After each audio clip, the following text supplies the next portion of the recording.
Assalamualaikum warahmatullahi wabarakatuh. Bertemu lagi dengan saya di channel Agus Kopdas. Di bagian yang ke-6 lalu diceritakan si tokoh ini dibawa oleh suaminya berobat mendatangi seorang ustadz yang memang sudah terkenal mengobati hal-hal gaib seperti itu. Karena semakin hari dia itu seperti orang sakit ya, gelisah dan selalu melihat hal-hal aneh di sekitarnya. Akhirnya karena tidak kuat, dia pun berobat ke seorang ustadz. Nah, bagaimana kelanjutannya? Silakan disimak episode ke-7 ini sampai selesai. Selamat menyaksikan.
Nah teman-teman, ternyata seperti itu kejadiannya. Jadi memang ada hal-hal di luar logika yang menyelimuti kisah ini ya.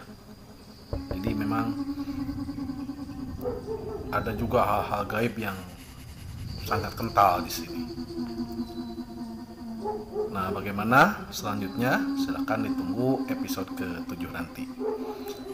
Terima kasih untuk kalian yang sudah hadir di sini. Terima kasih juga yang sudah like, komen, dan share video saya. Sekali lagi, saya minta silakan untuk memberikan saran, kritik terhadap channel saya. Saya terbuka untuk hal itu biar nantinya channel saya lebih berkembang. Terima kasih yang sudah nonton. Selamat bertemu kembali di episode ke-7 nanti. Assalamualaikum warahmatullahi wabarakatuh.